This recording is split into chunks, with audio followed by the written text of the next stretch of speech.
Hello, students. Welcome. Today, we are starting a very interesting chapter called Is Matter Around Us Pure? Just look around you, at the water you drink, the air you breathe. Have you ever stopped to wonder, are these things truly pure? Let's explore what this word pure actually means. You've all seen this, right? You go to the market and you see a packet of milk or ghee or juice and it has the word pure written in big letters. Now for most of us, that simply means that nothing bad has been mixed in it, that it's free from adulteration. But is that what a scientist means when they say something is pure? Let's find out. So here is our roadmap for today. We'll first understand the scientific meaning of pure. Then we will see how all matter is classified. We will focus on pure substances and learn about elements and compounds. And finally, we'll solve that puzzle about milk and understand the difference between a pure substance and a mixture. All right, so let's tackle our first and most important question. From a scientist's point of view, what does the word pure really mean? See, this is where the two worlds differ. In our everyday language, pure means something is clean, with no mixing. But for a scientist, the meaning is very, very specific. For a substance to be scientifically pure, it must be made up of only one single type of particle. Every single particle in it has to be identical in its chemical nature. So this is the official definition. A pure substance is made of a single type of particle. Please remember this, students. This is a very important point. In chemistry, purity is not about quality, it's about composition. It's about what something is made of at a particle level. You know, the world is full of so many different things. To study them properly, scientists need to organize them. Classification helps us to study things in a systematic way.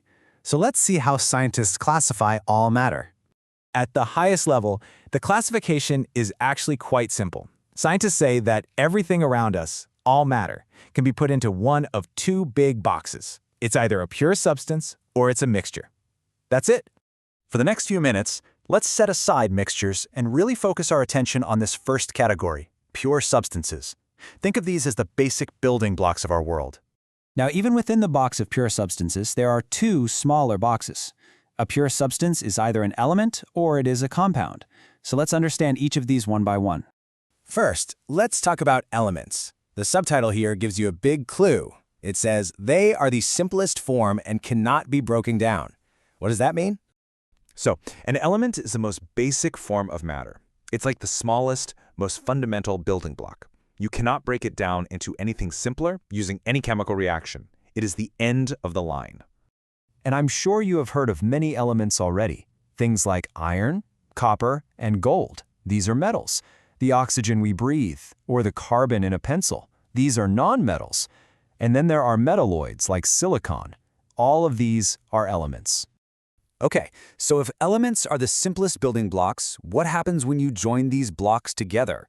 Well, when they join in a special way, they form our second type of pure substance, compounds. Now, for a compound to form, two things are absolutely crucial. First, the elements must be chemically combined. It's not just a simple mixing. A chemical reaction has to take place.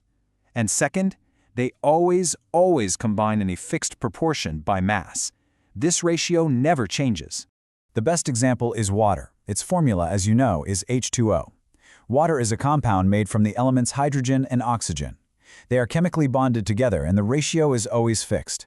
It doesn't matter where the water comes from, it will always be H2O. Let's take another example from your kitchen. Common salt. Its chemical name is sodium chloride. It is a compound formed when the element sodium chemically reacts with the element chlorine. And again, they combine in a fixed ratio to make the salt you eat every day. Great, so now we understand that pure substances are either elements or compounds. With this knowledge, let's go back to our original question about the milk packet. Is it scientifically pure? It's time to solve the mystery. Let's look at this table to understand the difference.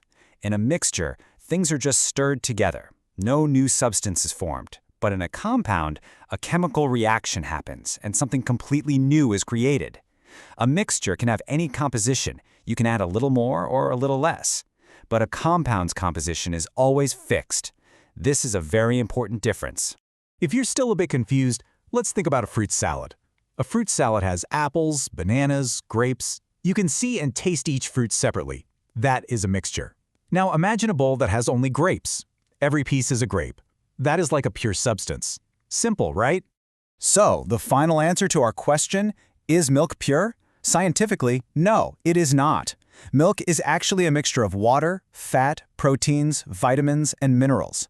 Similarly, the air we think of as pure is a mixture of nitrogen, oxygen, and other gases. And soil is also a mixture. To a scientist, they are mixtures because they contain many different types of particles. Okay, let's quickly recap what we learned today. First, scientific purity means being made of only one type of particle. Second, pure substances are of two types, elements and compounds. Elements are the simplest form, while compounds are formed when elements combine chemically in a fixed ratio. And anything that is not a pure substance is a mixture. Before we end, I want to leave you with a small question. We know salt is a pure compound. We also know water is a pure compound. Now, if you dissolve the pure salt in the pure water, is the salt water you get a pure substance or is it a mixture? Think about the definitions we discussed today. Try to find the answer. Thank you for listening so patiently, and keep asking questions.